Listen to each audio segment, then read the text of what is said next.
Hello and welcome to Filibusters in Fine Print, where AMGA's public policy team gives you the insider view on healthcare regulations and legislation. Thanks so much for joining us for the latest from Washington, D.C. Good morning and welcome to AMGA's Filibuster and Fine Print podcast. I'm Chet Speed, your host. I'm here with AMGA's public policy experts. I think I can call you experts. Is that right? No. No? That's a no? Enthusiasts. Enthusiasts? We're like everybody else that watches the media. We're enthused. Enthused. Daryl, anything? I got nothing. He's the right guy. Yeah, no. Alicia? We're like everyone else who's on Twitter. Oh, Or X. X. But what's the new thing? Blue Sky? I have no It's not new. idea. It's been around, but I think people are flocking to it now that X has become untenable. For a dude, yeah. Okay. Says a resident liberal. It's new to plays golf. It's new to me. Outstanding.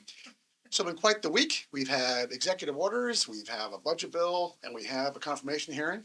We're going to talk about the budget bill that's coming up with our legislative lobby team and find out what's at play, what's going to happen, and when's it going to happen. So near Christmas of last year, we had a bunch of stuff and a nice budget bill that was going to basically give us everything we wanted. And that was blown up by certain people that run a car company and a space company. And now we have a lot of work to do this winter and spring. So what's in play for us and for our AMJ members, and when are we going to get our stuff in legislatively? I'll start with Lauren. So what we're doing is sending out a priorities letter. And for those who have never heard of what a legislative priorities letter is, it's sort of like when your teacher sends your parents a list of things that they need to get for classroom: pencils, markers, erasers, perhaps a snack, some Starbucks gift cards. And so essentially what we're doing is sending that same list, but to congressional leadership, where we're outlining what are the priorities for AMGA, what we would like specifically, because sometimes the priorities is just So a number two pencil. different, Gotta right? be specific. Got it. Yes. And so I think it's also essential because it also always reintroduces us to Congress, which I think is important. Congressional leadership is the same, but it's also different. You send it to maybe new staffers who are now in the leadership office who are handling healthcare. We send it to committee staff. We send it to sort of key figures on the Hill. And so it allows us to once again say, hi, we're here. Here's our teacher list. Great. Outstanding. So Jamie, what are we asking the teachers for this year? Well, I think to set the stage is, I think AMGA and our members did a very good job at the end of the year through our Stop the Cuts campaign and pushed, like you mentioned, Chet, to get some of our policies, which I'm going to mention: conversion factor fix, PAYGO eradicated, telehealth waivers, hospital home, advanced alternative payment models extension. So all that was included in the initial package that failed due to concerns with Size of the package and other things. size of the package and just pay. But all this was paid for. So what happened a few days later was Congress passed a mini budget bill that only extended the telehealth waivers for 3 months and a hospital home for 3 months, but it did not address the advanced alternative payment model program, and it did not address the conversion factor cut of 2.8% that was impacting all Medicare Part B. It did fix PAYGO, which was a 4% across the board cut to all Medicare. So that's good. So that's good. Okay, So that's off the table. So that's one thing to not worry about for a couple of years. But what we're doing is, like Lauren mentioned, our priorities are: Congress needs to address the conversion factor. They need to extend telehealth waivers. They need to extend advanced alternative payment model incentive program. And they need to extend the hospital home program. And I think the complicating thing was, as we mentioned, Congress agreed to all of this. But the atmosphere of Congress changes minute to minute. So we had all of these paid fors, like pharmacy benefit manager reform and some other sequestration extension, that were going to pay for a lot of these things. And we're going to keep pushing that. And as Lauren mentioned, being in front of everybody is really important, because if we're not careful, these pay fors will be used for something else, and we can talk about that later. Yeah, and then that you're talking about the budget reconciliation bill, which is approaching a $10 trillion price tag. That'll be the focus of another podcast. I promise you all that. But that, yeah, if some of those pay fors goes to that does impact our budget bill negotiations, doesn't it? Oh yeah. It does. And there's some concern around that, right? Essentially, if we're gonna stay on the school topic, when I was in elementary school, I took the Iowa test of basic skills, and Mhm. basically it was a comprehensive thing to see if I was learning what I need to learn And at the were you? level. Budget resolution is sort of like that for Congress, Okay. where this is a big test for Republicans in general because they are in charge, where they're basically setting the tone of how much will be spent for each program. You get 1 or 2 shots a year to do this. But before you do this, you have to do a budget resolution bill, which sets whatever pay limits and all that. What can committees play with in terms of money? They are not there yet. This week, Republicans met in a conference in Miami, Florida, where the whole purpose was this to sort of hammer out, and I'm going to emphasize it's House Republicans, Senate Republicans seem like they know what they're doing here, where they're going to hammer out what they want in reconciliation and what is needed for the budget resolution. That has not happened. It was more confusing coming out of it than it was going in. And so you're now seeing Speaker Mike Johnson, who is this is like still relatively new to the job, kind of saying in order to get people on board, well, let's just pass any budget resolution and then we'll figure it out in reconciliation. That's not how that works. That's not how any of this works. And so if we're already going into that confusion around whether there is going to be a budget resolution bill, it makes me nervous of what's going to happen in March. Okay. So you have a budget resolution which impacts the reconciliation bill, which is going to be drafted sometime now and maybe passed supposedly by Easter, which is not going to happen. We're talking later in the summer. But the issues that we're trying to push right now, that's going to be in a different bill, which is a government funding bill, right? Maybe. Maybe. Yeah. Maybe. So let's talk about. You mentioned some of the challenges that Speaker Johnson has around reconciliation. What are the challenges does he have around passing a government funding bill? Because you need Democrat votes for that, because ours will not vote for it in mass, excuse me. And what are the challenges and what are we doing? And I do want some predictions of success from our Let's team, that including you, Alicia. I hear from you as well. Well, what's interesting is Representative Jim Jordan of Ohio did a interview where he said, I can't see how we can pass both a March funding bill and then immediately go into reconciliation. Mm-hmm. Given the fact that right now on the House side there's a one vote margin, Yeah. given there's an extremely empowered Freedom Caucus, which is really aligned with President Trump's vision and has a lot of sort of people who will be ornery to be ornery and will also block the process if they don't feel like it is enough cuts. I'm thinking about Representative Thomas Massey and thinking about Representative Chip Roy. They're very vocal on these issues. If you cannot get your caucus together to pass a spending bill, you're going to have to bring in Democrats, Right. which means your structure is going to be different. And it also sort of sets the tone of this. This is going to have to be a bipartisan thing because Mike Johnson just simply doesn't have the votes.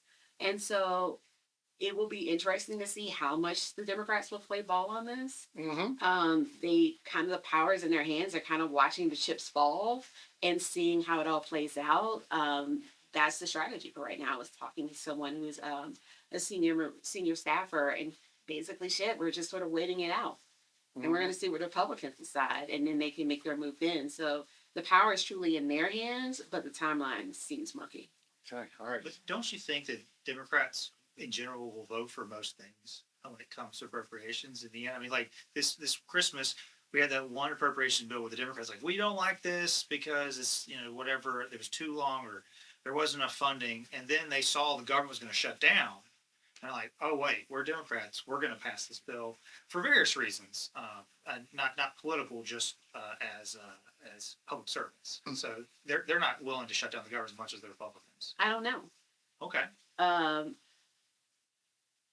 The Democrats have been focused really on talking about economic issues more than anything else. But if they want to be an opposition party, they can be an opposition party on this. And there's certainly interest in holding up the debt limit in one of these packages to get what they want. Right. And so I think it is the smartest play to just let people fight amongst themselves on the Republican Party to see what's going to happen and see what the environment is also. It was a weird environment going into December. I don't know how they feel now that they have a president who is not of their party. Yeah. Very true. So not to show my age, but it's like Chris Effort. She was like the other team, the other player makes the errors before she'd actually make her move. Mhm. So the Dems are going to sit back and see what happens Yeah. with the errors. So let's talk about, we have a conversion factor fix that we need to get addressed. And we have our hospital home extension as well as telehealth home extension and the APM bonus extension as well. So I would like to hear some predictions on how those things work out in hopefully March. Not going to hold you all to it. Evals are coming up, so I won't do that. But do you want, the members are going to want to know what do we think around this? Well, I'll start with the easy ones, the ones Good. that didn't expire, that were extended for 3 months. Hospital home doesn't really cost much to Yeah. extend, or basically minimal. So that'll probably be extended. There is a little opposition among certain Democrats, I think, about the hospital home program, but that's not strong enough to stop the bill. Okay. Telehealth, everybody loves it. Everybody in Great. Congress listens that they want access to care. Great. So that should be extended. We're not for how long, I don't know. But the other two are more complicated. APM bonus. I feel like the Republicans and Democrats like it because it incentivizes you to go towards value, but it does cost money. Like I forgot the exact, at least $1 billion. Conversion factor costs money as well, and I think what AMGA has done differently than any other organization in the city is we've talked about how these Medicare cuts are about not about physician reimbursement. They're about total cost of care, care management, and being able to take care of the patient. So I'm curious in the coming weeks and months if you're a provider out there and you communicate to your member like, hey, this is actually making me make decisions that aren't good for the patient. So, but I would say the first two are the easier ones: conversion factor and telehealth. For the most part, everybody wants to fix it, and they did fix it until a certain person didn't like it. We just need the pay for it, and I'm sure Lauren has thoughts on this too. It's all about the pay for it. Are they going to use the pay for to pay for this, or are they going to use it to pay for a $5 trillion tax package in this summer? But what's interesting is the newly selected subcommittee chair of health Mhm. for energy and commerce is Buddy Carter. One of his pet projects did not get included in the December package either, which is looking at PBM reform. He is a pharmacist, Ah, and so this has been an issue that honestly is very much more liberal in terms of how his thought process is. And so there have been promises that this PBM bill is going to come up again. It would have a huge chunk of money that could be used to pay for things. How that shakes out, I think the power's in his hands. He has indicated, along with ranking member of the subcommittee, Diana Jett from Colorado, that they want to work together on this. They are interested in pursuing this. Have they talked about it? Have they shared red lines with each other? They have not. And so that is typical in January. Members of Congress are sort of trying to get their sea legs. sure. There's issues conferences where they're trying to work through things within their own parties. So we'll see in February. One of the things that is also interesting, Jamie, is when we talk about the advanced APM bonus program, there has been legislation introduced this to sort of set the tone, right? Yeah, we came out yesterday. Representative LaHood introduced it, and AMJ endorsed it, so it would extend the bonus for another year, like that was in the continuing resolution. So, and it was bipartisan, both parties. And I know that Lauren, do you want to talk about that member we talked to about what they were thinking about over Christmas? Yeah, Jamie and I were wandering the halls. Again, we're at the school theme, the first day of Congress. And we're happy to hear you doing that. That's great. Yes, and we ran into a member and talked to his senior staffer, and said, my boss has really been thinking about APMs all Christmas break. That's all he could talk about, which is like, there are other things to do at your time, or do you have a family? And so that's a positive spin for us. I don't know, his family in Florida might feel the same, but there certainly is an interest on both sides on this issue, and we'll see what happens in March. In terms of telehealth, that's, I think, a guaranteed pass. People, like Jamie said, love telehealth.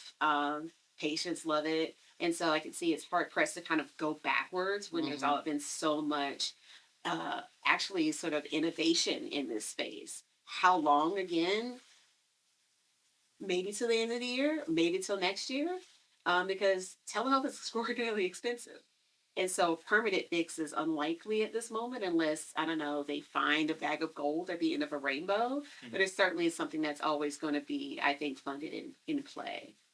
Yeah, and telehealth, the devil's in the details on that. Like we've read through the different review bills, and we've consulted with members of Congress, House and Senate, and we made sure that the extension is the one that was during the COVID pandemic health PHE, because we want to make sure that there's pay parity between in-office and telehealth visits as well, and that's something that we've saw assurances from policymakers that currently there still is could be pay parity, and there'll be more communication with CMS about that after all these bills pass. Yeah, again, with Representative Carter, who is over the subcommittee, he has the Telehealth Modernization Act, which have endorsed, and most of the healthcare associations in the city have endorsed it. And so this has also been indicated that this is a priority for him. If he wants to see his bill signed into law. Sure. Yeah. So I That's think what they're more for. effort would be put there. Yeah. Well, great. So it sounds like we got a busy winter, early spring. Yes? Yeah. I want to go to Alicia for a second. Want to hear what your views are on all this, what's happening in Congress around our priorities. And secondly, we talk all the time about one of the differentiators of AMGA is the partnership we have with our members in lobbying for our shared interests. We have an outstanding lobby team here. We all know that. But when we partner with our members to get active on Capitol Hill, either virtually or in person, we do great things. But Alicia, first, and Jamie and Laura have been talking a lot about what's happening. I'd like to hear your views, and then we'll go to what can AMJ members do with us to push all these things by March 14. Yeah, as someone who is in the beginning of my career in the public policy realm, looking at everything that's going on, it's kind of just like, wow. There's so much going on in the play between power dynamics, and I think that as we talk about our issues and bipartisan interest in them, as well as discussing the dynamics in Congress, I think it's really important for AMGA members to remember the power and the voice that they have in Congress, and the importance of lobbying and bringing these issues up in a bipartisan way. And when I say that, it's the importance of bringing evidence and bringing facts and information on how these issues and cuts are affecting providers on the ground floor and their practices in these communities. And so our survey we do on the Medicare cuts is so important to our lobbying because we're able to say, these are the exact numbers. This is exactly what our membership is saying. And so when AMGA members have these send in letters, when they have their district advocacy program meetings, when they participate in Capitol Hill Day, they're able to go to their members of Congress either directly or to their staffers and say, this is how this is exactly affecting us. These are the stats. These are our numbers. This is what it's doing to us.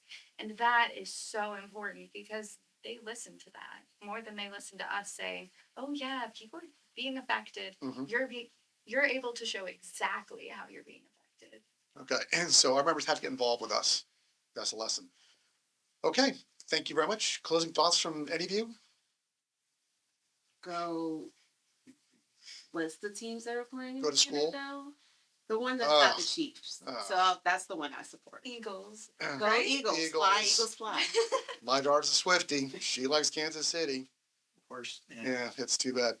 Well, speaking of my daughter, I will end with this. Y'all are Riz, and have a good day. Thanks for joining us for Filibusters in Fine Print. This podcast was brought to you by AMGA. For more information about AMGA's advocacy efforts, visit amga.org/advocacy.